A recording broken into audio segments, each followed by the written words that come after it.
Ibu-ibu, kita lanjutkan lagi ya materinya tentang pentingnya kemampuan berbahasa.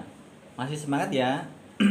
Baik, karena ini menurut saya penting, jadi tolong kita fokus, kita perhatikan materi yang akan kita diskusikan bersama. Yang pertama yaitu bahwasanya salah satu kemampuan dasar yang harus dimiliki anak agar dia sukses dalam bersekolah maupun ketika dia terjun ke masyarakat nanti dalam kehidupannya adalah kemampuan berbahasa. Oleh karena itu penting bagi seorang anak untuk bisa berbahasa yang baik dan benar.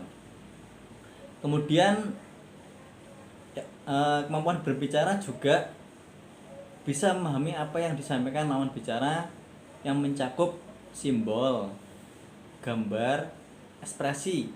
Ya, mungkin dari simbol itu bisa dilihat dari tanda ataupun logo ataupun apa aja yang bisa dipakai untuk simbol.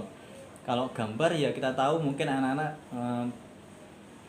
taunya gambar-gambar di sekeliling kita itu bisa dibahasakan menurut bahasa mereka.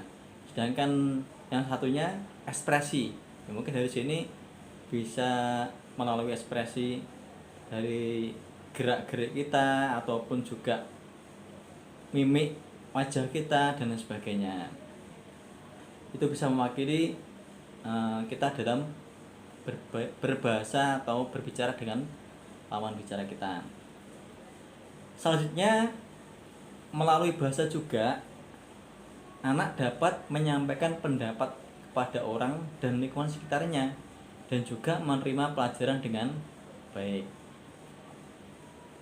Salah satu cara meningkatkan kemampuan bahasa anak adalah dengan sering berbicara kepada anak dan memberikan kesempatan pada anak untuk berbicara. Jadi seorang ibu tidak hanya juga banyak bicara kepada anak, tapi sesekali juga dengarkan apa yang dibicarakan oleh anak kepada kita.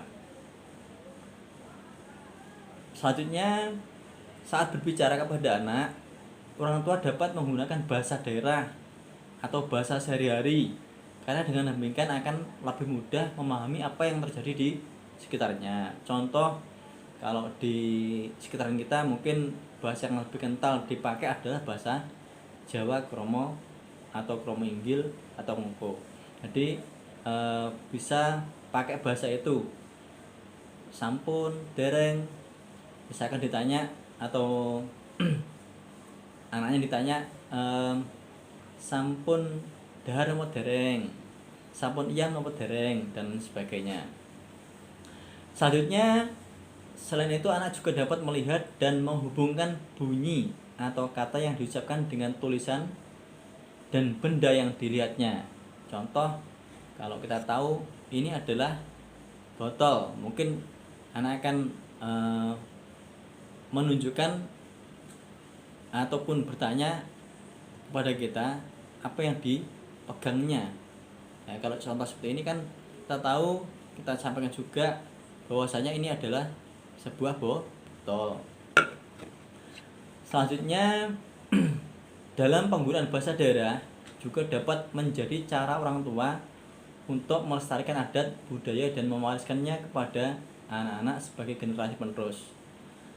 Kita tahu bahwasanya kalau kita tahu di sini bahasa Jawa bahasa Jawa Kromo Inggil itu sangat penting sekali, dan bahasa Jawa itu yang termasuk, kalau boleh saya katakan, adalah bahasa yang tertinggi, karena di situ bisa bahasa Jawa itu bisa membedakan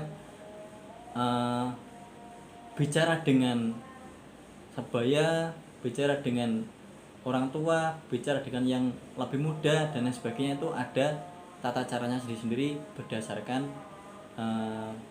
itu tadi berdasarkan lawan bicara kita itu siapa, seperti itu.